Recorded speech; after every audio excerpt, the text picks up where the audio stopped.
ഇന്നത്തെ നമ്മുടെ റെസിപ്പി നല്ലൊരു അടിപൊളി ഈവനിങ് സ്നാക്കാണ്. മുട്ടയും മൈദയൊക്കെ വീട്ടിലുണ്ടെങ്കിൽ പെട്ടെന്ന് ഉണ്ടാക്കിയെടുക്കാൻ ഒരു അടിപൊളി സ്നാക്കാണ് ഇട്ടത്. ഇതൊന്ന് ഉണ്ടാക്കിയെടുക്കാനായിട്ട് ആദ്യം നമുക്ക് ഇതിലോട്ട് വേണം മസാല ഫില്ലിങ്സ് ഒന്ന് റെഡിയാക്കിയിട്ട് എടുക്കാം. അതിനായിട്ടൊരു പാനിലോട്ട് 2 ടേബിൾ സ്പൂൺ എണ്ണ ഒന്ന് ഒഴിച്ച് കൊടുത്തിട്ടുണ്ട്. ഇനി അടുത്തായിട്ട് ഇതിലോട്ട് വേണ്ടത് സവാള ഉണ്ടല്ലോ, ഒരു 2 സവാള മീഡിയം സൈസുള്ള സവാള ചെറുതായിട്ടൊന്ന് കട്ട് ചെയ്തിട്ട് അതായത് ഇതിലോട്ട് ഇട്ടിട്ട് കൊടുക്കുന്നുണ്ട്. ഇത് നന്നായിട്ടൊന്ന് ഇളക്കിയിട്ട് എടുക്കാം. അത് ചെറുതായിട്ടൊന്ന് വഴന്ന് തുടങ്ങുമ്പോൾ അടുത്തായിട്ട് ഇതിലോട്ട് ചേർത്ത് കൊടുക്കാനുള്ളത് ഒരു 5 അല്ലി വെളുത്തുള്ളി ചെറുതായിട്ടൊന്ന് കട്ട് ചെയ്താണ്ടത് അതും കൂടെ ഇതിലോട്ട് ഇട്ടിട്ട് കൊടുക്കാം. ഇനി നമുക്ക് ഇതിലോട്ട് വേണ്ടത് ഒരു പച്ചമുളക് ചെറുതായിട്ട് കട്ട് ചെയ്തതും കുറച്ച് കറിവേപ്പില ഉണ്ടല്ലോ, കറിവേപ്പില കട്ട് ചെയ്തും കൊണ്ടൊന്ന് ചേർത്തിട്ട് കൊടുക്കുന്നുണ്ട്. ശേഷം നന്നായിട്ടൊന്ന് മിക്സ് ചെയ്ത് നല്ലപോലെ ഒന്ന് കളർ മാറി വന്ന് വരെ ഒന്ന് വഴറ്റിയിട്ട് എടുക്കാം. ഉള്ളിയുടെ കളറൊക്കെ ഒന്ന് മാറിയിട്ട് നല്ലതുപോലെ തന്നെ വഴന്ന് കിട്ടിയിട്ടുണ്ട് കേട്ടോ. ഇനി അടുത്തായിട്ട് ഇതിലോട്ട് വേണം മസാലപ്പൊടികളൊക്കെ ഒന്ന് ചേർത്തിട്ട് കൊടുക്കാം. ആദ്യം ഇതിലോട്ട് ഒരു 1/4 ടീസ്പൂൺ മഞ്ഞൾപ്പൊടി ഒന്ന് ചേർത്തിട്ട് കൊടുക്കാം. അടുത്തായിട്ട് 1/2 ടീസ്പൂൺ മുളക് പൊടി, ഒരു 1/4 ടീസ്പൂൺ കുരുമുളക് പൊടി, ആവശ്യത്തിന് ഉപ്പും കൂടെ ചേർത്തിട്ട് ഒന്ന് നന്നായിട്ടൊന്ന് മിക്സ് ചെയ്തിട്ട് എടുക്കാം. പൊടിയുടെ പച്ചമണമൊക്കെ മാറി തുടങ്ങില്ല, അതുവരെ ഒന്ന് മിക്സ് ചെയ്തിട്ട് എടുക്കാം. അപ്പോൾ നല്ലതുപോലെ തന്നെ ഒന്ന് മിക്സ് ചെയ്ത് എടുത്തിട്ടുണ്ട്. ഇനി അടുത്തായിട്ട് ഇതിലോട്ട് വേണ്ട മുട്ടയാണ് കേട്ടോ. എന്നിട്ട് ഞാനിവിടെ ഒരു 3 മുട്ട ഒന്ന് പുഴുങ്ങി എടുത്തിട്ടുണ്ടായിരുന്നേ. അത് ഇതുപോലെ ചെറുതായിട്ടൊന്ന് കട്ട് ചെയ്തെടുത്തിട്ടുണ്ട് കേട്ടോ. അത് ഇതിലോട്ടൊന്ന് ചേർത്തിട്ട് കൊടുക്കുന്നുണ്ട്. ഇതിൽ പകരം ഡേറ്റ് ചെയ്തെടുത്താലും മതി കേട്ടോ, എങ്ങനെ വേണമെങ്കിൽ ചേർത്ത് കൊടുക്കാവുന്നതാണ്. മുട്ടകളും ചേർത്ത് കൊടുത്തിട്ട് എല്ലാം കൂടെ നല്ലപോലെ ഒന്ന് മിക്സ് ചെയ്തിട്ട് എടുക്കാം.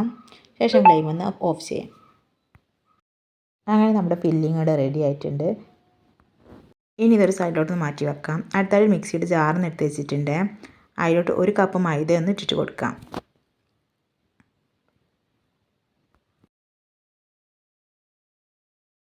ഇനി അടുത്ത ഇതിലോട്ട് ചേർത്ത് കൊടുക്കുന്ന മുട്ടയാണ്. ഞാനൊരു മുട്ട ഒന്ന് പൊട്ടിച്ച് വെച്ചതും കൂടെ ഇട്ടിട്ട് കൊടുക്കുന്നുണ്ട്. അടുത്തായിട്ട് 1 കപ്പ് പാലും കൂടെ ഒന്ന് ഒഴിച്ചിട്ട് കൊടുക്കാം.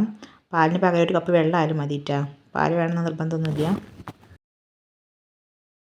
ഇതിലോട്ട് ഒരു 1/4 ടീസ്പൂൺ ഉപ്പും കൂടെ ചേർത്ത് കൊടുത്തിട്ട് ഇത് നന്നായിട്ടൊന്ന് മിക്സ് ചെയ്തിട്ട് നന്നായിട്ട് അടിച്ചിട്ട് എടുക്കാം. അങ്ങനെ ഇതൊന്ന് അടിച്ചെടുത്തിട്ടുണ്ട്. അങ്ങനെ നമ്മുടെ ബാറ്റർ ഇവിടെ റെഡി ആയിട്ടുണ്ട്. ഇനി അടുത്തായിട്ട് പാൻ അടുപ്പിൽ വെച്ച് കൊടുത്തിട്ടുണ്ട്. അതിലോട്ട് ഒരു 2 ടേബിൾ സ്പൂൺ എണ്ണ ഒന്ന് സ്പ്രെഡ് ചെയ്തിട്ട് കൊടുക്കാം. എണ്ണ നെയ്യായാലും മതിയിട്ടാ. അതിലോട്ട് നമ്മൾ നേരത്തെ അടിച്ച് വെച്ചിരിക്കുന്ന ബാറ്റർ ഉണ്ടല്ലോ, അതിൻ്റെ ഒരു 1/4 ഭാഗം ഒന്ന് ഒഴിച്ചിട്ട് കൊടുക്കാം. അതിൻ്റെ 1/4 ഭാഗം ഒന്ന് ഒഴിച്ച് കൊടുത്തിട്ട് 1 മിനിറ്റ് ഒന്ന് അടച്ച് വെച്ചൊന്ന് ജസ്റ്റ് ഒന്ന് കുക്ക് ചെയ്തിട്ട് എടുക്കാം. ഏകദേശം ഒരു മിനിറ്റായി തുടങ്ങിയിട്ടുണ്ട്. നമ്മൾ അടപ്പം തുറന്നിട്ട് അതിലോട്ട് നമ്മൾ നേരത്തെ തയ്യാറാക്കി ചെയ്ത മസാലയുടെ ഫില്ലിങ്സ് ഉണ്ടല്ലോ, അത് ഇതുപോലെ ഒന്ന് സ്പ്രെഡ് ചെയ്തിട്ട് എടുക്കാം.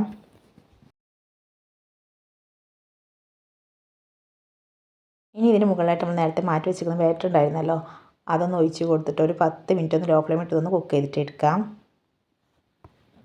ലോ ഫ്ലെയിം ഇട്ടിട്ട് വേണ്ടതൊന്ന് കുക്ക് ചെയ്തിട്ട് എടുക്കാനായിട്ട് ഞാൻ അടച്ച് വെച്ചിട്ടൊന്ന് കുക്ക് ചെയ്തിട്ട് എടുക്കാം. അങ്ങനെ ഏകദേശം ഒരു 10 മിനിറ്റ് ആയി തുടങ്ങിയിട്ടുണ്ട്. ഇതിൻ്റെ അടപ്പം തുറന്നിട്ട് നോക്കാം.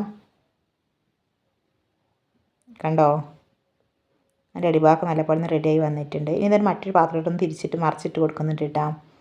കുറച്ച് മറ്റു പാത്രം കുറച്ച് എണ്ണ സ്പ്രെഡ് ചെയ്ത് കൊടുത്ത ശേഷം ആ പാത്രത്തോട്ടൊന്ന് ഇട്ട് കൊടുക്കുന്നുണ്ട്. അതിലോട്ട് ഇട്ട് കൊടുത്ത ശേഷം ഒരു 2 മിനിറ്റ് ഒന്ന് ജസ്റ്റ് ഒന്ന് വേവിച്ചിട്ട് എടുക്കാം. ഇനി ഫ്ലെയിം ഒന്ന് ഓഫ് ചെയ്യാം. അങ്ങനെ നമ്മുടെ മുട്ടയും മൈദയും ചില സ്നാക്ക് ഇവിടെ റെഡി ആയിട്ടുണ്ട്. നല്ല സൂപ്പർ ടേസ്റ്റാണ് ഇത് കഴിക്കാനായിട്ട്. തീർച്ചയായിട്ടും എല്ലാവർക്കും ഇഷ്ടമുള്ള ഒരു അടിപൊളി ഐറ്റമാണ്.